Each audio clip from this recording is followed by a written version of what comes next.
Le DAF Fresh Morning, c'est 104.5 tonnes de bonne humeur. Tous les matins sur Urban FM. La meilleure radio de la capitale. La meilleure radio de la capitale.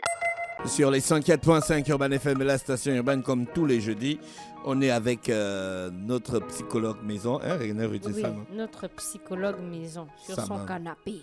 Samantha, c'est pas le psychologue qui s'assoit sur le canapé, c'est le malade qui s'assoit sur le canapé. Non, elle on a sent que tu ne... Non, elle a son canapé. Non, Non. c'est le malade mais qu'on met. Elle a son canapé. Non, elle, c'est le fauteuil. Non. Tu as vu, tu boudes parce que tu es passé à côté. Mais à côté de quoi? Samantha, bonjour. Bonjour. Tu as lancé ton live. Oui, j'ai lancé mon live. On parle de la manie. Oui, on parle de la manie aujourd'hui. Donc, il faut d'abord la manie, c'est quoi? Voilà. Il faut d'abord spécifier parce qu'on a la manie du sens du dictionnaire. C'est-à-dire que les habitudes, les comportements qu'on a tous les jours, d'éthique. Maintenant, du point de vue psychiatrique, ce n'est pas le même sens. Donc, quelqu'un qui est dans la manie du point de vue psychiatrique ne peut pas être considéré comme quelqu'un qui a la manie du point de vue du dictionnaire.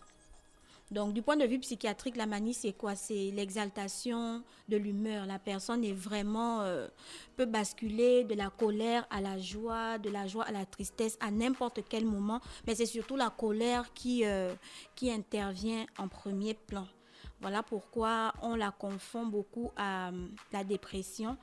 Parce que c'est un changement d'humeur. Dans la dépression, on est plus dans la tristesse, alors que dans la manie, on est plus dans la colère.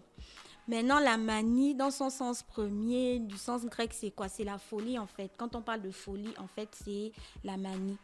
Maintenant, il ne faut pas confondre avec tous les malades mentaux que l'on rencontre dans la rue parce que on peut se dire, bon, celui-là, il est fou. Non, parce que tous les malades mentaux ne souffrent pas de la même pathologie. Maintenant, dans la manie, on a la personne qui est maniaque, d'accord, il aura tendance à être hyperactif, c'est-à-dire qu'il peut commencer plusieurs activités en même temps, mais il ne va pas au bout de ce qu'il a commencé. Il peut avoir des discours assez incohérents. Donc, lorsqu'il raconte une histoire, la personne qui l'écoute se rend compte qu'en fait, c'est un discours assez désordonné. Donc, quand il va essayer de ramener la personne à l'ordre, écoute, mais qu'est-ce que tu racontes? Ça peut l'énerver en se disant que, mais attends, moi, je suis en train de te raconter quelque chose. Tu ne comprends pas ce que je dis depuis là. Donc, il est très irritable. Il peut basculer à n'importe quel moment. Donc, il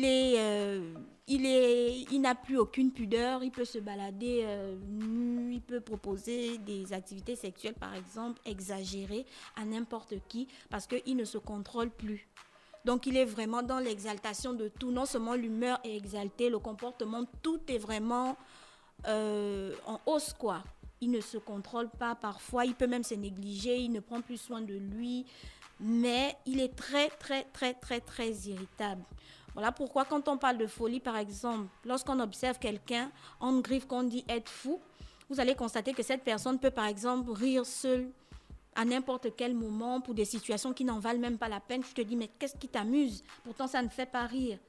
Il ne rit pas parce que il ressent vraiment le besoin de rire, mais ce sont des tics, en fait, qui agissent en fonction de la pathologie qu'il a. Donc, la manie également intervient dans le cadre du trouble bipolaire. Parce que comme je parlais tantôt de la dépression, donc on a d'un côté la dépression, on a d'un côté la manie. Et dans le trouble bipolaire, on a un trouble de la personnalité. Donc vous voyez que les comportements basculent, ça interagit, à chaque moment ça change, il y a basculement. D'accord? Donc, on peut la considérer comme une pathologie à part entière, mais elle intervient aussi dans le cas des symptômes d'une autre pathologie, parce qu'on essaye de faire la différence entre la dépression et la manie. Voilà pourquoi on parle aussi de psychose maniaco-dépressive. D'accord? D'accord. Comment on peut identifier ça chez quelqu'un? Alors, pour l'identifier chez la personne, ce n'est pas bien compliqué. Vu que c'est l'humeur qui est troublée au premier abord, donc on va d'abord constater chez la personne que son humeur est assez déréglée. D'accord? Donc, on a une désorganisation de l'appareil psychique et de ses mécanismes de défense.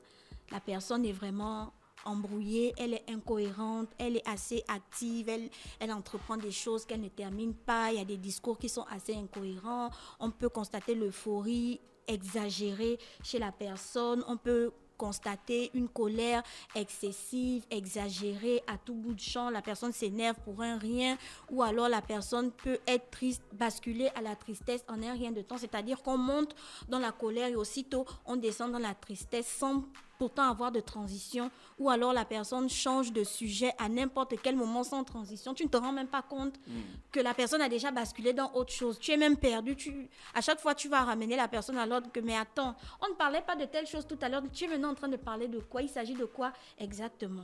Donc, si tu constates qu'il y a quelqu'un qui est comme ça dans ton environnement, il y a de fortes chances que ça soit des signes de manie. Est-ce qu'on peut traiter ça?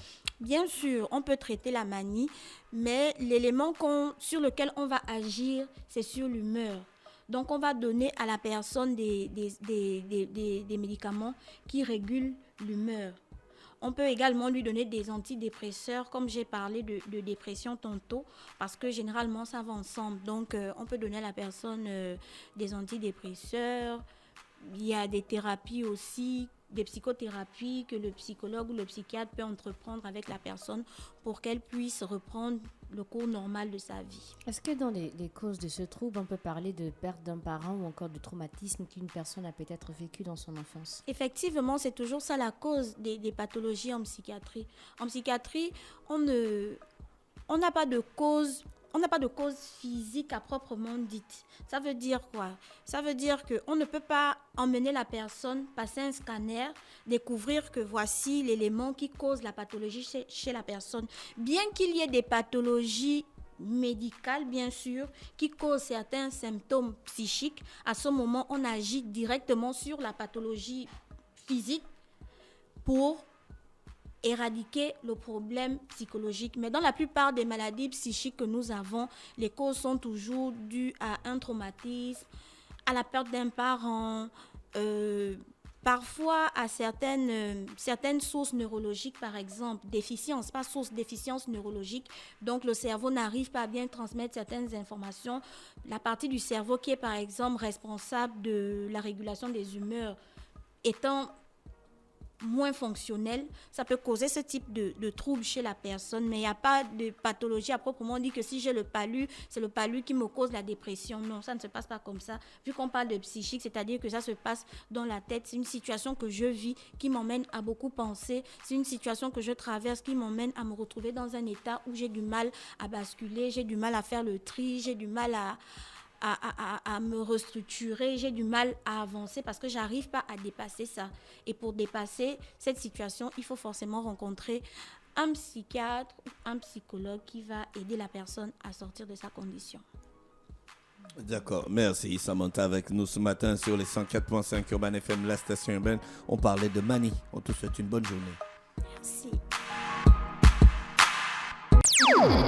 Le DAF Fresh Morning, c'est 104.5 tonnes de bonne humeur. Tous les matins sur Urban FM. La meilleure radio de la capitale. La meilleure radio de la capitale.